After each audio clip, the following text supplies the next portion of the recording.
Friday, everybody, and welcome to Fly Nubian Money, where we help you master your mindset and maximize your money. Today, we are tackling a serious conversation, one that affects public health, race, and trust in the medical system. So, Senator Angela Alsobrooks called out Robert F. Kennedy Jr. for his statement suggesting that Black people shouldn't follow the same vaccine schedule as white people because our immune systems are supposedly, quote, better. Now, this claim has been widely criticized, and we're here to break it down. Where did this idea come from? What does the science actually say? And how do statements like this impact the Black community's trust in medicine? So, we're going to get into it. So, make sure that you're locked in. Listen, we do not talk at you, we talk with you. So we truly would love to hear your comments as well. So keep them coming. But I am joined by my royal panel today, my royal court, Joe Corley, licensed therapist, mental wellness coach, and educator, Marlo Layson, TV and film producer, Erica, author Faith in Transition, and Moya, our tax professional. Now, we got a bunch of people here today that we all have great conversation pieces to talk about.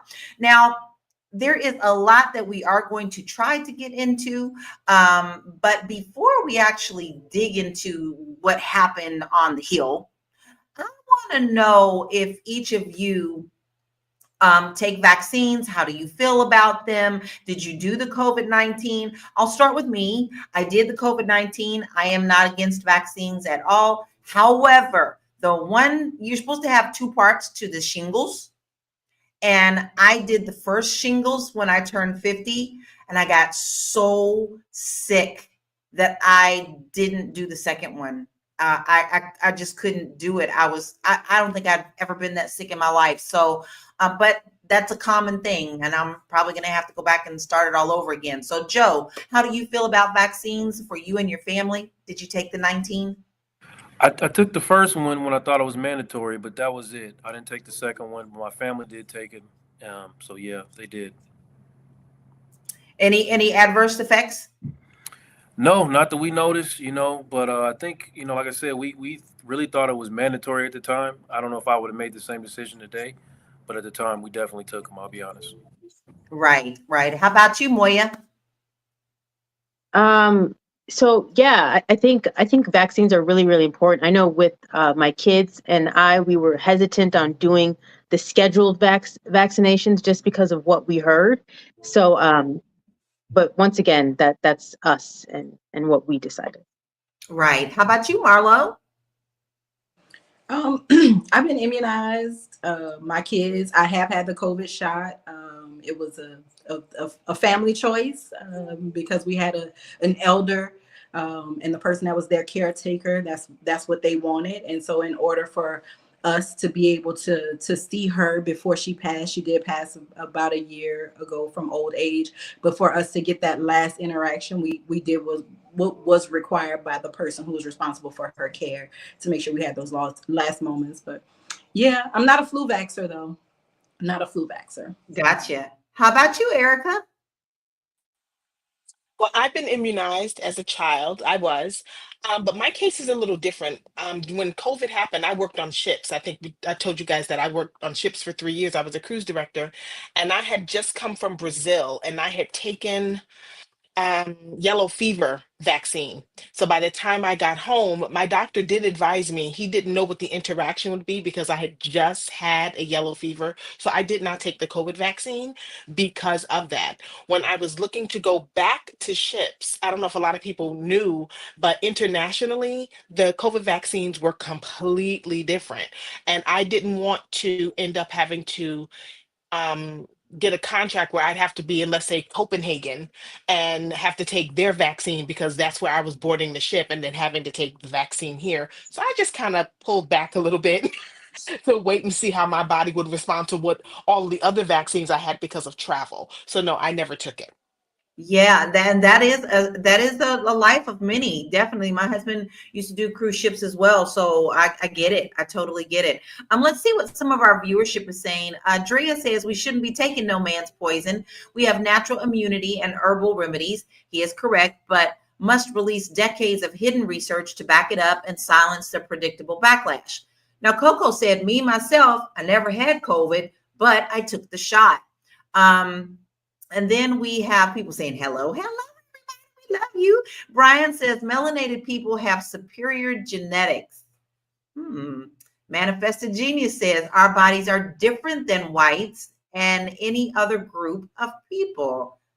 Where's your science behind that, Manifested? Throw it up. If you guys are gonna put bold statements out there, back it up. Back it up. We'll take it. Go on and put it in there. Don't just be throwing out stuff and then now backing it up, because we're going to back up what we talk about today. So listen, we got across the board. I think it's good that we have a debatable subject today.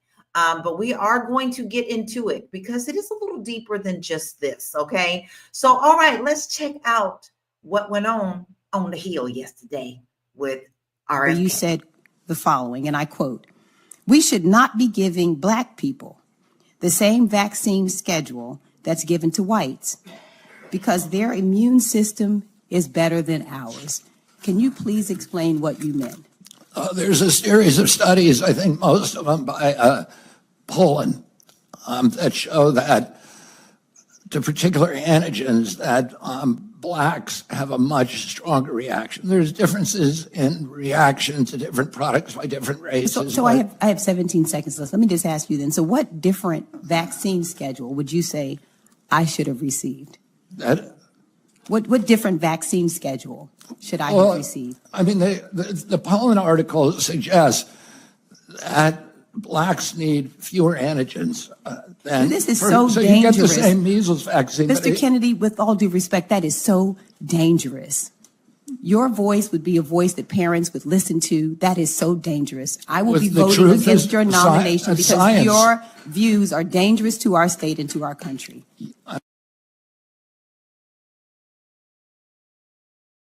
She made it plain.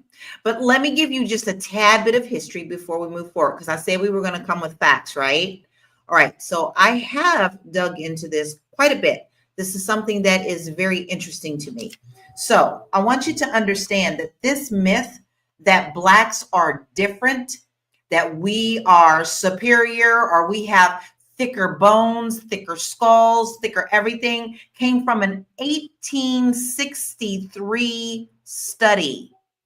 And it was Dr. Theodore Watts who published a book called Anthropology, saying the Negro had heavier bones.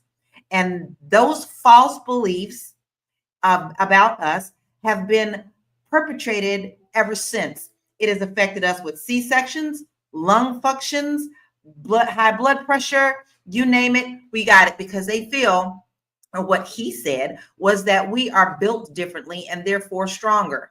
So this is where it actually stems from, because that was supposed to be an official report and it has never changed. And High Vibe is right. Higher pain tolerance. Many of our women are not treated the same as white women in childbirth and any kind of other pain resistant thing, because they think that we can tolerate more. So I wanted to give you a little bit of history before we moved forward. But now I want to ask you, and I'm going to start with you, Erica. Do you think vaccine hesitancy in the Black community is justified?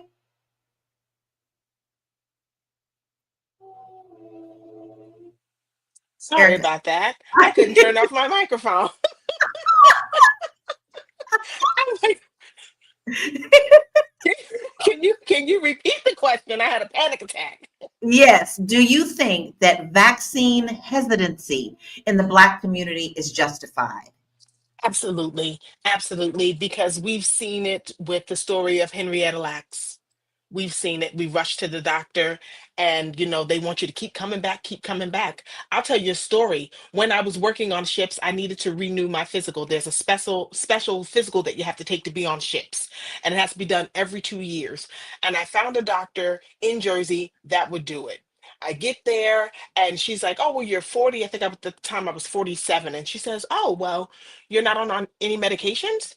You're not this, you're not that. You are overweight though. We need to control that. Hey, maybe we could do a GYN visit while you're here because I can't believe there's nothing wrong with you.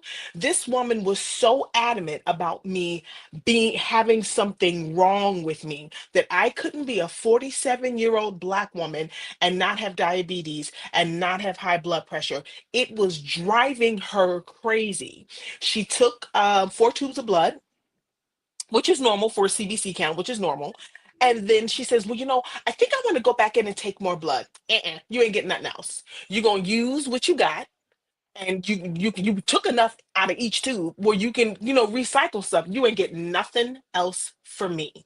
We have a right to be afraid of going to these medical facilities. And on top of it, when we walk into a doctor's office, very rarely do we see anyone that looks like us, even if they are from the diaspora. We are not looking at people that look like us. Everyone is from everywhere else, and they can't seem to understand how we're so healthy.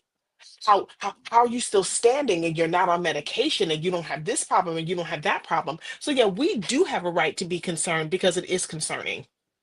I believe so too. And we have the ultimate thing is we always have to take into account our own bodies. We are stewards of our own bodies. That is something that we have to take into account. But I also feel that we need to be good stewards of our communities as well. And with that, I'm going to take a short break. We will be right back. Hey, if you're just tuning in, you are watching Fly Nubian Money, where we help you master your mindset and maximize your money. I am Tierra Williams. I'm also known as Miss Black Hollywood, and I am the proud producer of this show. So I hope that every day when you join us, you leave a little smarter than you came, because that's the point. Otherwise, why are you watching? So if you want to receive notices for when we go live, Fly Nubian Money goes live every single day. That's Monday through Friday at 1 p.m. to 2 p.m. Eastern Standard Time. So if you don't know, now you know. All you have to do is text the word Queens. That's Queens. That's Queens to 87948. That's 87948. That's Queens to 87948. Yes. If you want. Yes. And if you don't know, now you know. So easy. Come on, text the word Queens, Queens to 87948. Yes. That way you won't miss any shows because we do go live every day of the week, Monday through Friday at 1 p.m. Eastern Standard Time. And you might get busy. Maybe you go for another cup of coffee and then you're like, oh no, I missed the show. Well, you won't if you get the text. I don't even get the text and I'm on the show. So make sure that you text the word Queens to 87948. Now, listen, I want to make sure that we get a lot of comments as well that from our viewership because it's really interesting how we definitely have different views. Ray Coleman said, yes, it's justified due to the fact of the Tuskegee 626 experiment and how they were sterilizing Black women without their awareness of it. Yes. So I want to pull up a slide that discusses this. We have had things in our history that causes us to take pause. That, and it's coupled with the fact that, we have these 1863 reports. I think there's a lot of misinformation out there. So historical medical mistrust is deeply rooted from the Tuskegee experiment to forced sterilizations. Historical abuses have made Black Americans more skeptical of medical recommendations. Guys, this is something real. This is something very serious. Now, Erica brought up Henrietta Lacks. Now, she didn't get the treatment that she should have been getting because they was too busy taking her cells to save everybody else while letting her die. If you don't know that story, you need to write it down and look it up and read the book. It's very valuable. So, Joe, what role do you think medical racism has played in Black people's trust in healthcare? I think it's caused the distrust, even for me as a therapist. You know, I don't have anything to do with medical, but I know that, you know, a lot of people distrust even what I'm doing. I ain't going in there and telling all my business, you know, because so you can go back and tell them people, you know, everything that I did. So it's like that, you know, and for me, I mean, personally, you talking to somebody whose mother died in 1996 because of negligence. You know, she went in there as a black woman with an aneurysm in her brain and they released her, told her she was having headaches. It was very preventable. She could be alive today if not for that type of nonsense. So I personally, I can't even watch TV shows where doctors are like guessing or the intern is messing up. I get frustrated even looking at that because they're just in there, you know, using us to learn. They're Yeah, using us to learn. We get yeah. interns. We get to be the guinea pigs all Yeah, the this time. happens. This is real life. This happens. Yes, it does, and we have proof of it. So, so Ray Coleman says, even though I don't do vaccines, Black people should have the option. No one has a right to tell you how to risk your life. And let's be honest, bodies are different. I mean, but not according to race. And though, I mean, we're all human, right? But bodies are also different. Like, I'm allergic to nickel, like there's just certain little things like that can throw you off, where if I did do a vaccine that wasn't nickel friendly, I could get very, very sick. So, where do we draw the line? So Moya, how does misinformation impact vaccine confidence?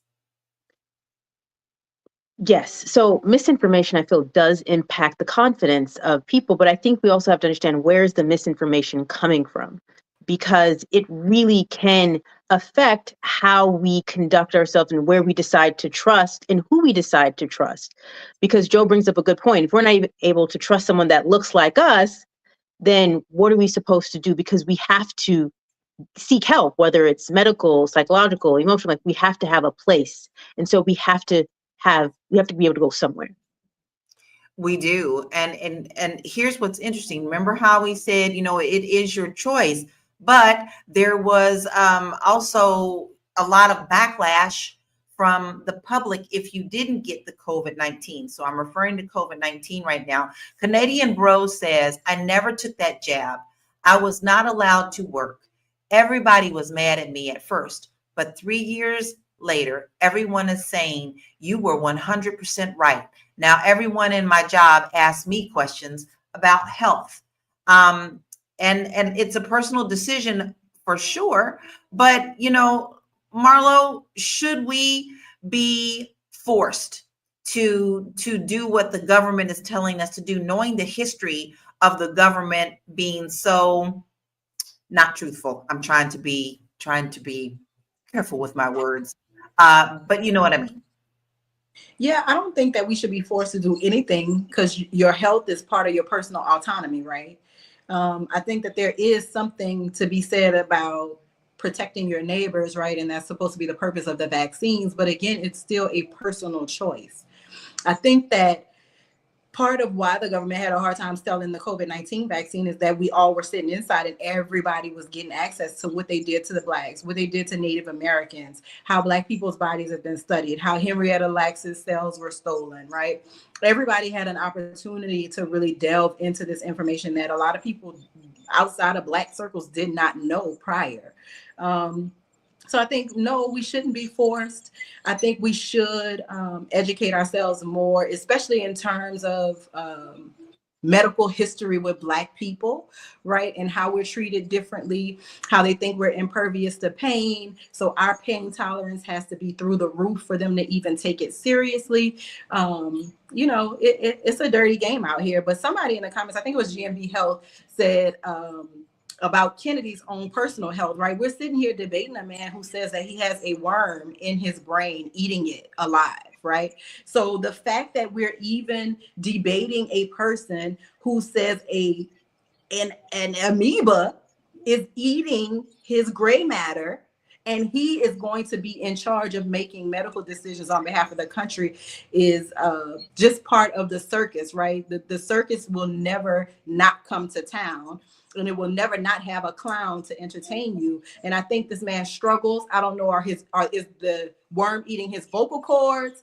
I don't know, but this is not a man who gives me healthy vibe. So why the audacity of white men, right, to even think that you are in the right space at the right time? Sir, go take care of your own personal health instead of trying to be the health secretary for all of the people that don't have brain-eating amoebas.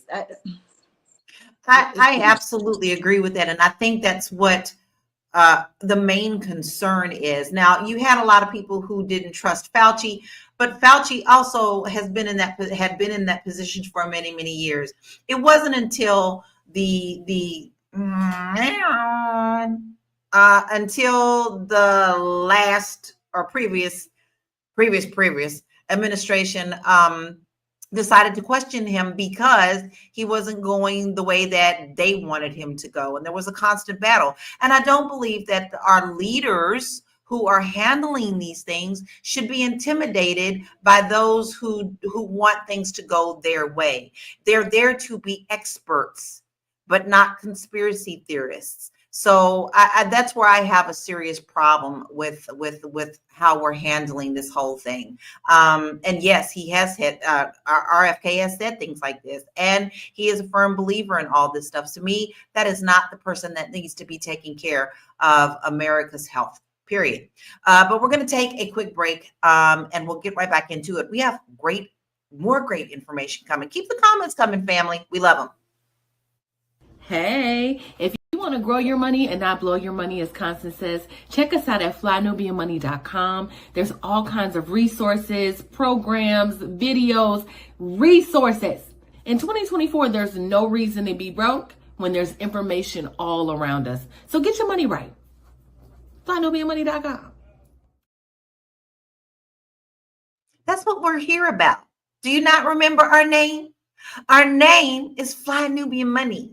We talk about a lot of things here, but one of the things that we always want you to take away from these shows is to understand that you do not have to be in a financial bind. You can pull your financial house together very easily. And a lot of people say, I don't even know where to start. Well, listen, we got a place for you to start. And all you have to do is go to flynubianmoney.com. We have a lot of resources for you. So if you don't know where you are, at least it will put you in a frame of mind of going, maybe I do have a starting point so that we can get you to the goal. So after the show, because we're in the thick of it today, into the thick of it, we are going to be letting you go on over there and get those resources so that you can get your house in order.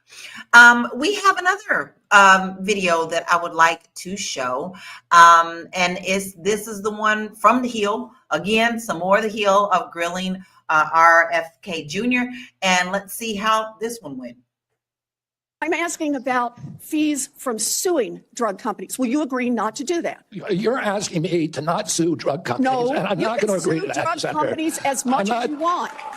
I'm not going to agree to not sue drug companies or anybody. So let's do a quick count here of how, as Secretary of HHS, if you get confirmed, you could influence every one of those lawsuits. Well, let me start the list. You could publish your anti-vaccine conspiracies, but this time on U.S. government letterhead, something a jury might be impressed by. You could appoint people to the CDC vaccine panel who share your anti-vax views and let them do your dirty work. You could tell the CDC vaccine panel to remove a particular vaccine from the vaccine schedule. You could remove vaccines from special compensation programs, which would open up manufacturers to mass torts. You could make more injuries eligible for compensation, even if there is no causal evidence.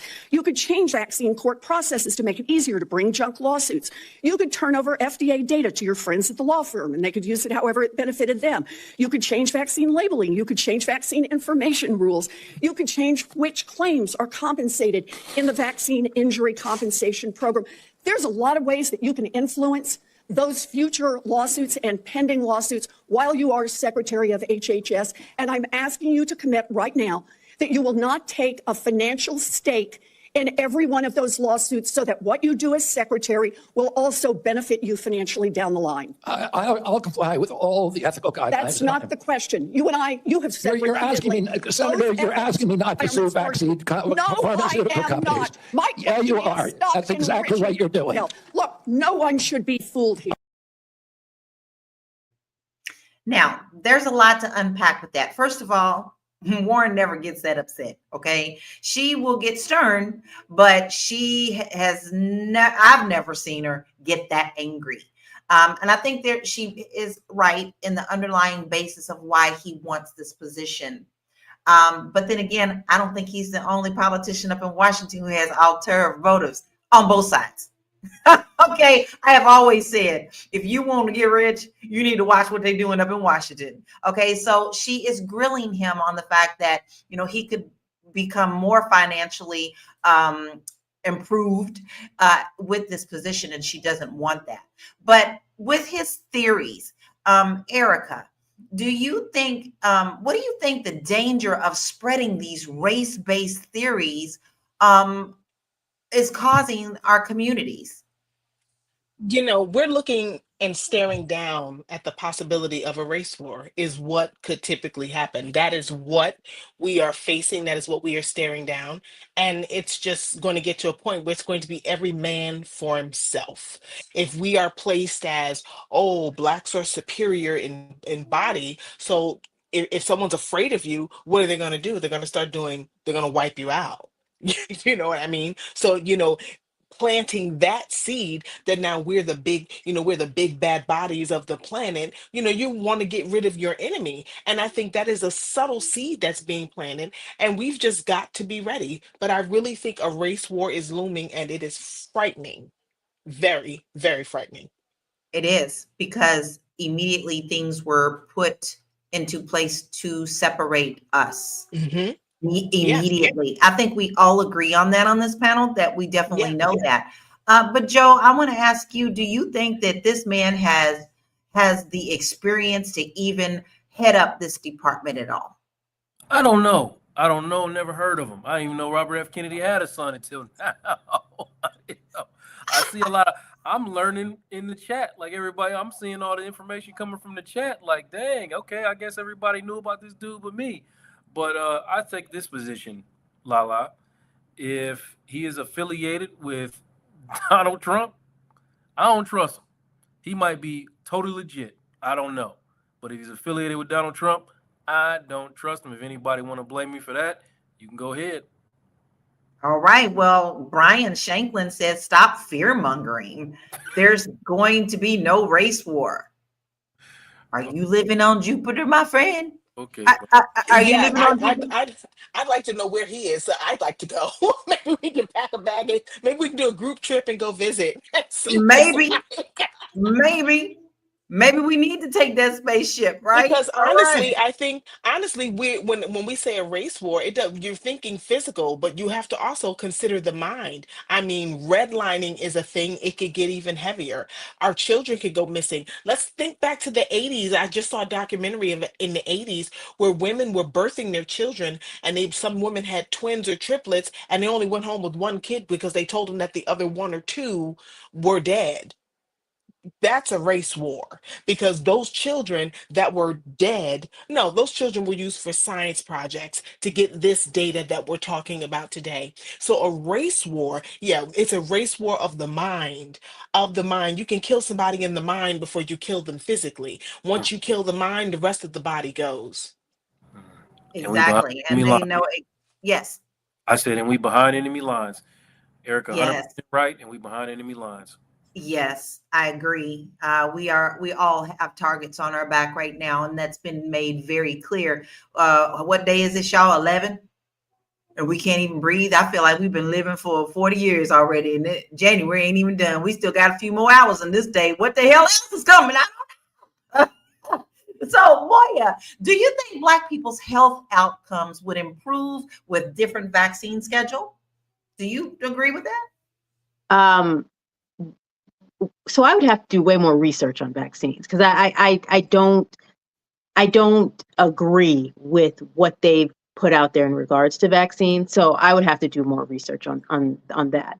I do want to say though that pediatrics, they have a magazine, an article where they do research, and they did conduct research. There's an article that they did back in 2006 stating that when they looked at life in terms of survival for infants under 1, they found that Black female babies had a 2-in-1 chance of surviving over white male babies. So when it comes to the strength of Black people, it is there. We are genetically stronger. Now, I do want to highlight what Erica said in the sense of this mental warfare that's going on, because what's happening is it's, if we are in terms of genetically superior, what they are really coming after, as she stated, is our mind and our wherewithal in terms of us being in position to truly advocate for ourselves. And that's what we're seeing here with the health. And also, we're not talking about economics, but definitely really economics. So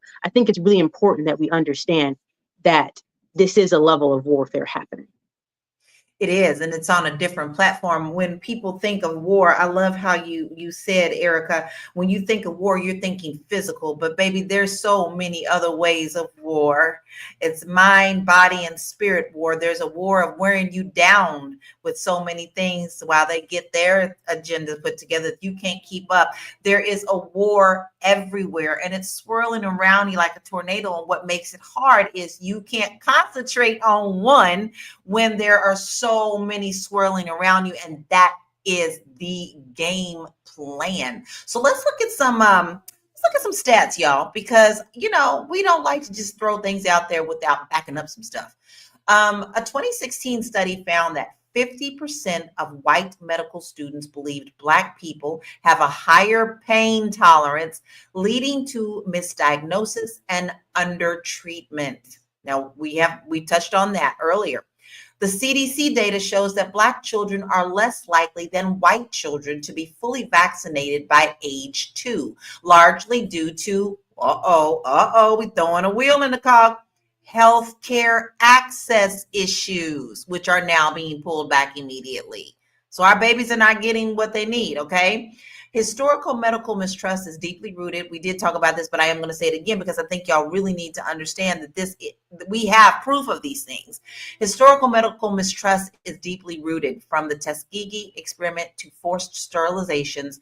Historical abuses have been made with Black Americans more, and it have made them more skeptical of medical recommendations. Now, listen to this one. A 2021 Kaiser Family Foundation study found that only 53% of Black adults trust that doctors act in their best interest, compared to 73% of white adults. That's pretty low, y'all. That's pretty low. Now, I want to give you something else that I found out in my research of this topic before we move on. There was a mother. It was a Black child. The mother was white. She was a stepmother. The birth mother had passed away and the man remarried. Okay. She was really concerned about her daughter, and she felt like she was like, she's 8.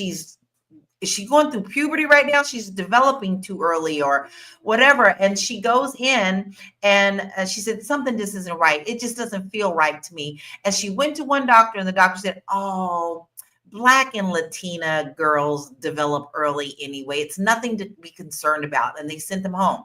This mother kept getting nagged and nagged and nagged in her spirit. So she went to the second doctor. The second doctor told her the same thing. She said, I am not giving up. Something that's not right, and I feel it in my bones. Thank goodness for spiritual touching, right? She went to the third doctor, and there was something seriously wrong with that girl's thyroid, and they had to get that together, and her pituitary gland. And it took 3 tries, whereas both the doctors before that literally said to her that Black and Latina young females develop earlier, and there is nothing to worry about. I think that's pretty.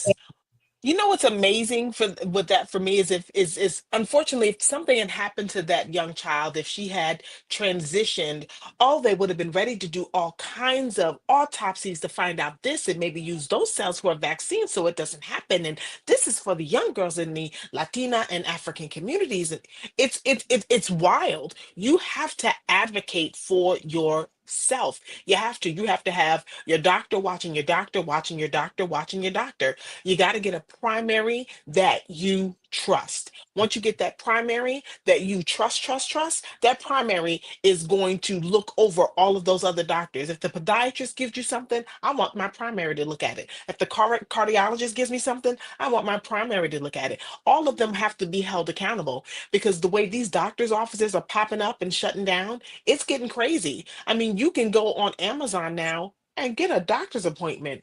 Is that an AI doctor, or is it a real person sitting there? You can get your prescriptions filled through Amazon. It's like, who's writing a prescription? It's getting scary. It's really Big getting scary. pharma, big pharma in all of their pockets. But we gonna dig in some more, y'all. Keep the comments coming because we got more to say on this topic.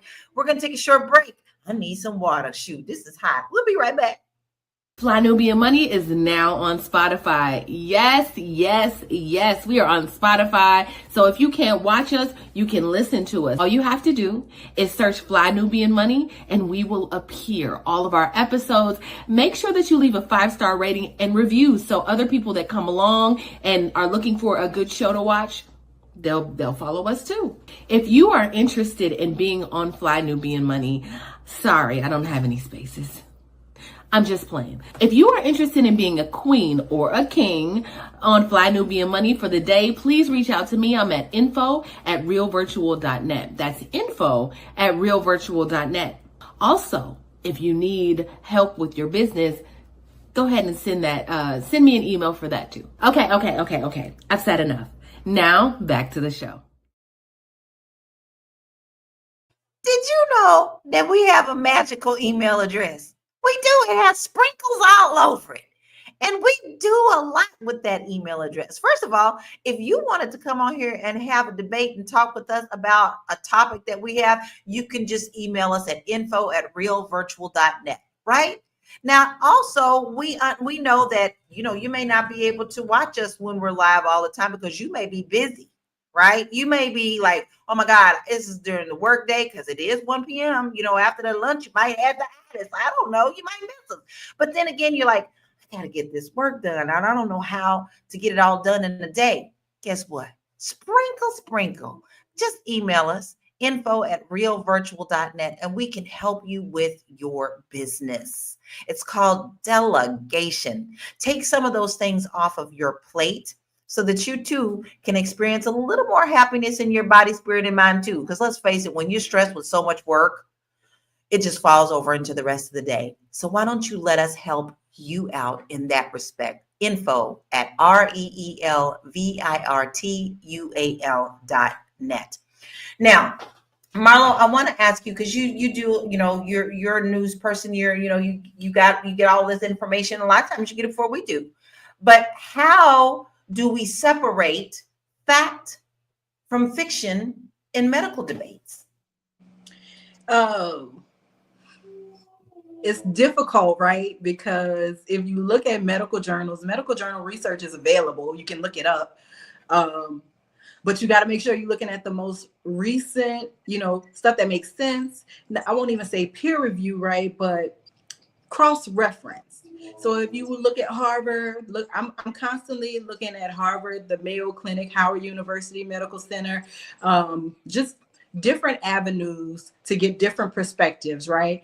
I was reading a study. I wrote an article about drapetomania and how ridiculous that idea is. That's the idea that Black people act out because we don't want to be confined. Go figure. So I was reading about drapetomania, and it was actually a doctor who studied in Louisiana here at LSU. And he taught that. And it made me think how many doctors I've come across that studied at LSU, that studied at Tulane University. If you're in Louisiana, 9 times out of 10, you've been treated by somebody that went to one of those two schools. And the idea that you are giving them your information, they automatically don't believe you. Like one thing I was reading said that white doctors prefer white patients because they believe that they will take the advice, right? But knowing that a Black person has to go to 3 doctors to get the most bare bones, basic ass diagnosis to get them on a healthy track is why there's that imbalance between the doctor and the patient experience, depending on who the patient is.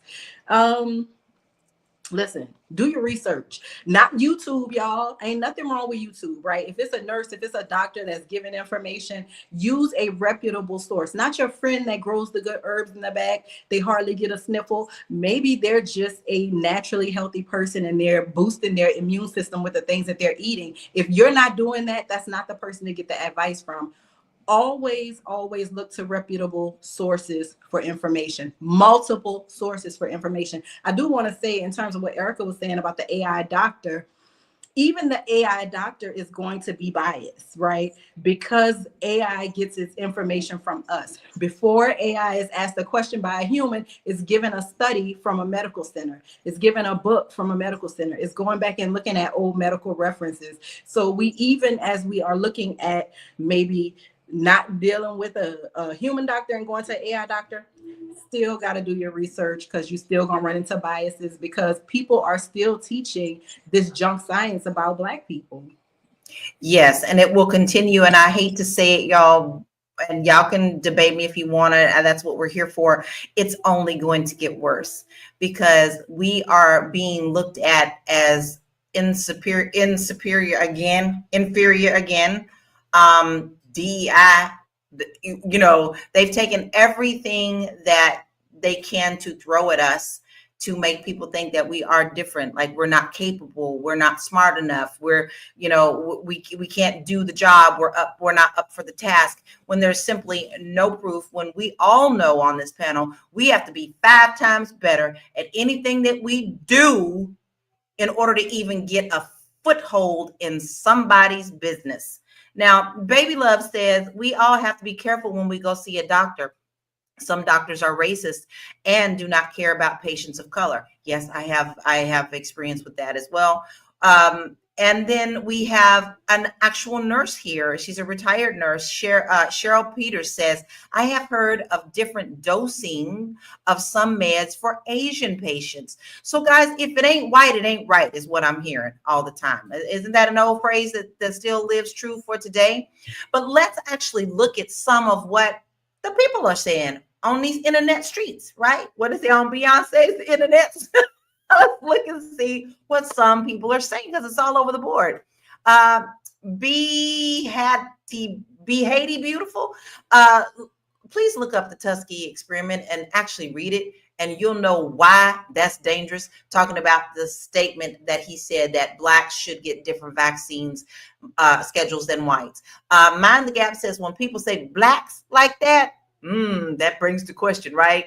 I'm not even going to pretend to say that name because I already say it enough and I don't want to get spanked. His whole cabinet and candidates seem like they may be inbred.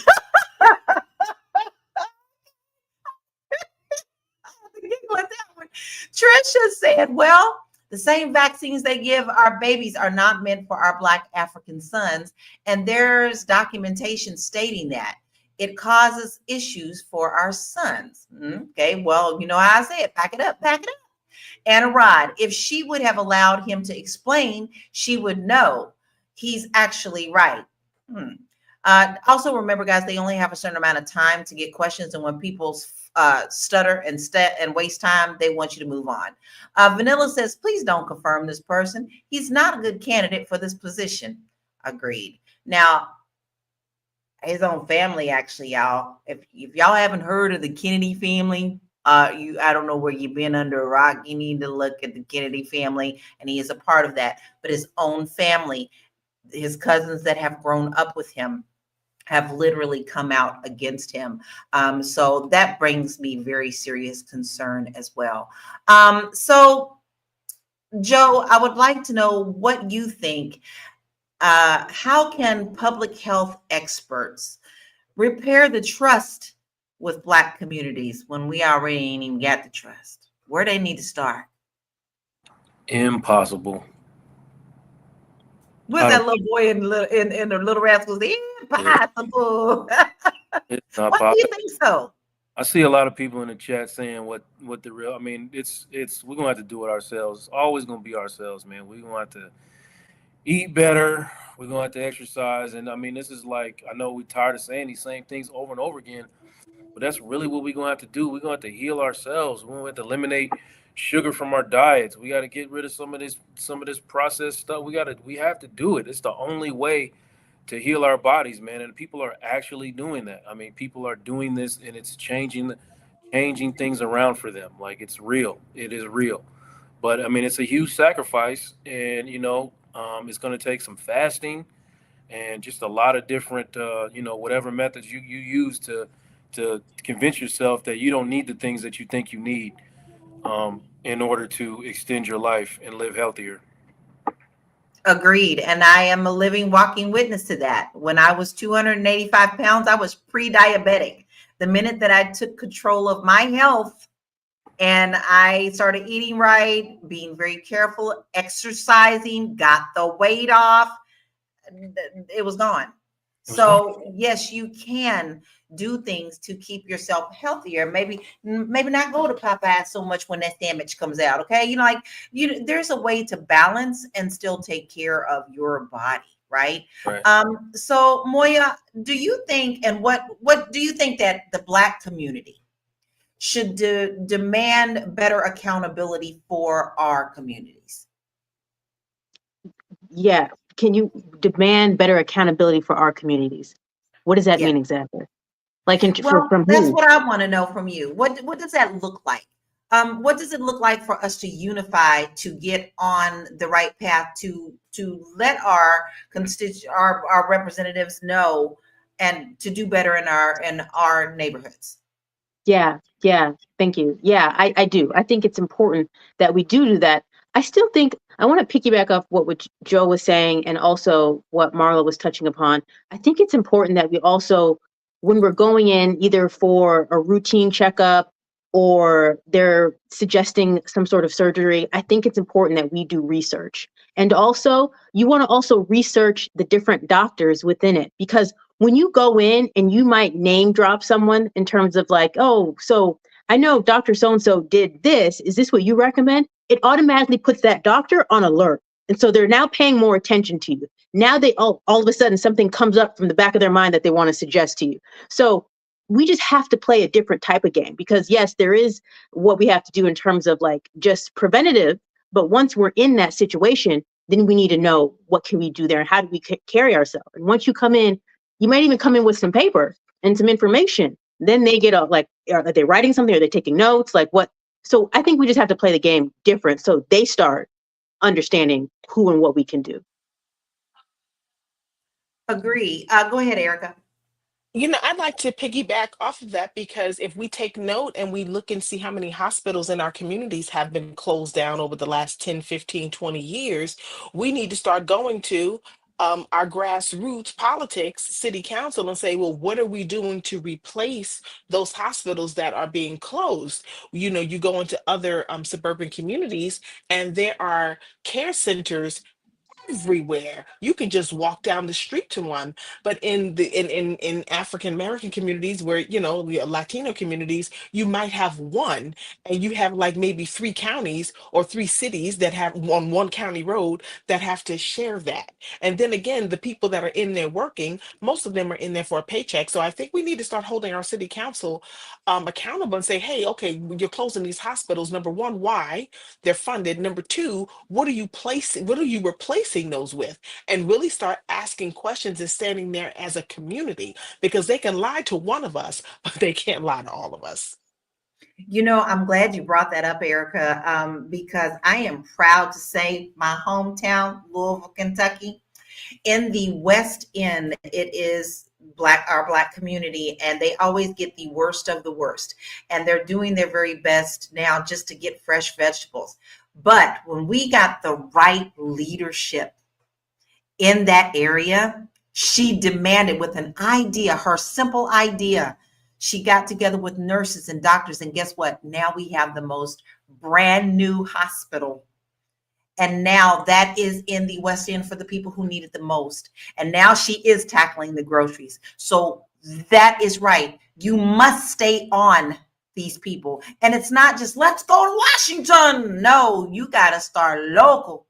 Who is your local person that you need to do to get the changes that you need, right? That's a good place to start. Let's take a short break. We'll be right back.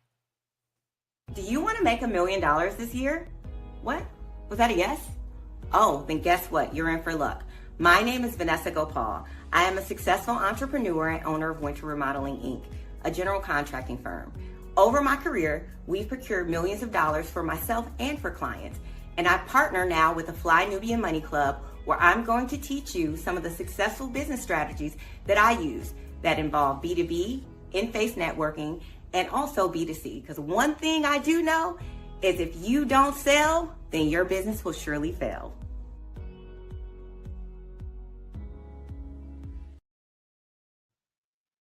If you don't sell, your business will surely fail. Now listen, you know we got all these smart people here. You got all these people, all of us, we be rooting for you. We be rooting for you to win, because when you win, we all win, right? But we have actually put in a program that you really need to make sure that you get in on. And it is the Fly Nubian Money Club. Vanessa Gopal is our next queen up on the panel to teach you how to get your business thriving. And what did she say? She said, million. All right. So listen, you have her at our next session. You had Athena teaching you AI at the last session. You had Constance Carter teaching you how to get 7 figures. And then you had me who taught you how to buy a house abroad and in the States. Now listen, get on in, because that'd be your own fault if you don't do it. It's a 30-day trial. So go to flynubianmoneyclub.com. All right, family. This has really been a very, very interesting conversation. And I think that we may not all have answer for everybody, but I think that we all have an answer in the fact that we know we must take care of our own selves first and really vet the people who are supposed to be over our health. And whether you like him or not, that's your personal choice. That man ain't for me. So we're going to start with final thoughts and where we can find you. And we're going to start with you, Moya. So the thing about Robert Kennedy that I think is important is the position that he's going for. The past directors of HHS, they've had over 20 years of actual in office active government experience, which he doesn't have any of that. On top of the fact that the HHS has over $1.2 trillion that they have at their disposal. That's even more than the Pentagon. So that's a lot of money. That's a lot of responsibility for somebody that hasn't managed any group, any large size organization. So yeah, he would definitely not, he's not qualified in any way to run and have that position. It is tax season now. So if you ever have any questions, now you can go to www.moya.tax and or send me a DM at moya.business if you have any questions about your taxes this season.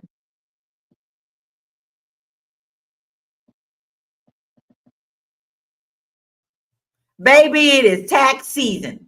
Gremlins didn't want me to tell you that, but it is. And we've got the queen right here.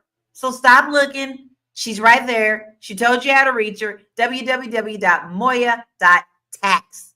Tax is in the email and the website. So don't forget to do that. Go follow her. She's got a wealth of information. She also has other things for you that I think you will find quite beneficial. So Marlo, what is your final thoughts and where can we find you? My final thought is you are your and your family's best healthcare advocate. If you are obviously RFK, I don't even want to talk about him because obviously this man is not qualified. He needs a health and hospital system to take care of him in this moment. So I won't even talk about him. I'm going to talk about Black folks. We need to take care of ourselves. We need to be eating right. We need to be thinking right. We need to be our own advocate. We need to be researching. We need to be having conversations with our people about our health care. Talk about your symptoms with your friends and family. Talk about the treatment with your friends and family. We need to get back to being a community because that is when we thrived. When we were actively practicing community and togetherness is how we thrive.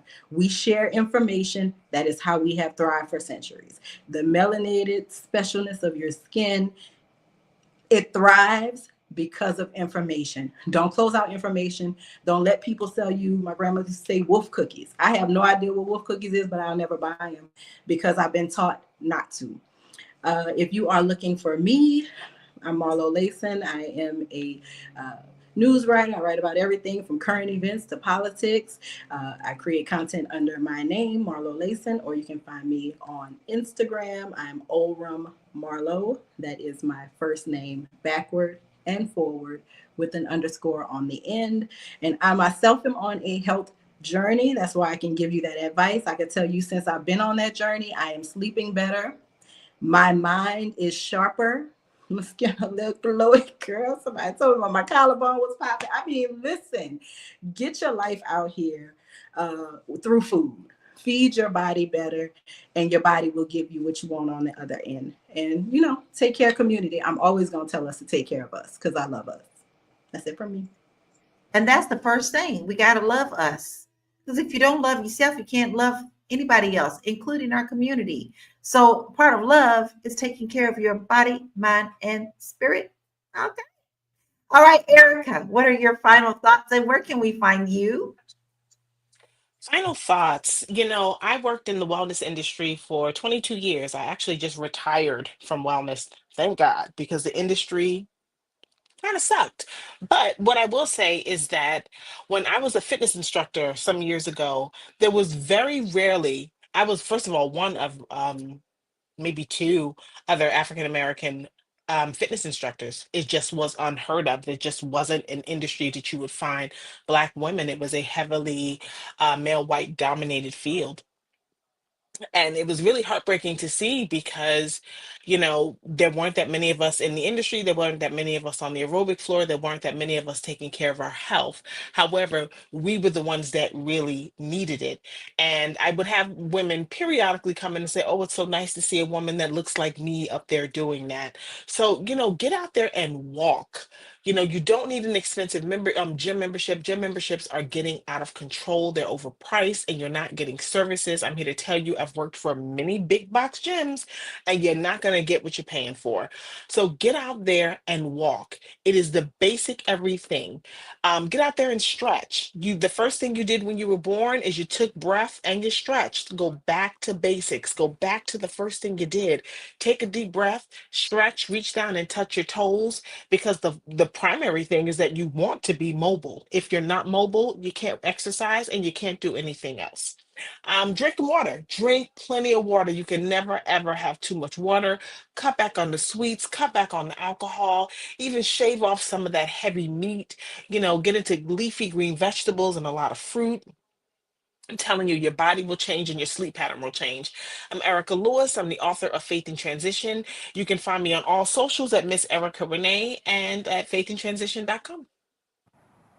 Well said, and a lot of great nuggets there. So please make sure that you do follow Erica. She told you where to find her. That's your homework. Go do it. What do I say? Stock in chicken hawk, because we know what we're talking about. Joe, what is your final thoughts and where can we find you? Yeah, short and sweet. Everything they said. You know what I mean? Like that thing that you think you need that you can't put down, that is a form of addiction. You know, like you really feel like you can't live without it. That's a form of addiction. And I mean, I don't mean to scare you or nothing like that. I just want you to know that you can actually, you know, be without. So, you know, if you need help talking through that, I'm here, realuconsulting.com. You know, smack them wolf cookies out your hand and, you know, get some self-control because that's, you know, your mind and your body are very much connected. And if you put poison into your body, your mind starts to follow and you start feeling bad about yourself and all those negative and intrusive thoughts are coming in. So all these things are connected. So take your time, start with one thing. You don't have to get rid of all of it at once. Start with one thing and then move on to the next thing until your mind and body are working well together. And then your collarbone be popping too, like Marlo. Like I said, Real You Consulting. You can find me at Joe Corley on all socials and on Tuesday nights on the podcast. Vulnerability is the new sexy. Like all next month, relationships, dropping gems.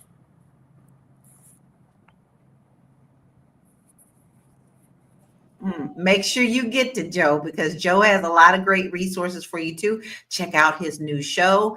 And listen, guys, a part of being healthy is also your mental and your mind. That is a big part of it. So make sure that you go and follow Joe for that. And what do I have to say for you? You only can make the decision for yourself. But like I said, you must love yourself in order to find out the real truth of what's going to work for your body. Just because something works for someone else doesn't necessarily mean that it works for you.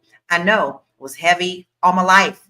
Finally found something that worked for me, which was high protein, carbs at 75 a day, exercise every day. I'm up to walking and jogging up to 7 miles a day. And my world changed when I loved myself and faced the things that I needed to face in order to get healthy for myself. And now I could be healthy for my husband and my community as well. So please make sure that you don't fall for misinformation. Don't go for the okie doke. Go look for yourself. And as one of our queens says all the time, and she's not here today, Constance Carter, Google that shit so that you can go find the truth. And you can find me at www.laurakey.net. I have a lot of freebies there for you. But let me tell you something else that I've got for you with the Fly Nubian Money Club. Okay. If you forgot to sign up, go do it now, because you have a 14-page freebie from me that is going to help you get control of your finances. It's going to talk about all your money matters, and you can list what you bring in and what you spend. You might be a little surprised on how much you may be spending at that Starbucks, and you may need to pull back. So this guide will help you really sit down with this workbook and see what is going out and what is coming in and what you can change. Listen, guys, we have really had a great conversation, but this conversation is bigger than just one politician's comments. It's about our health, our trusted medicine, and the impact of misinformation on our community. Now, we know that Black people have faced medical racism, but we also have to make sure we're making decisions based on facts and not fears. So what do we do next?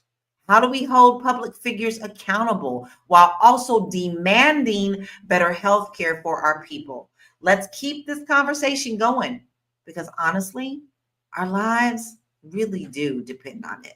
So this is Friday, y'all. What you gonna do without us? You're gonna go catch up on any missed episodes on Spotify. So go over there and do that. But until then, we hope that you have a beautiful and blessed weekend. We'll be back Monday at 1 p.m. Eastern Standard Time. Be blessed. See ya. Bye. Peace out.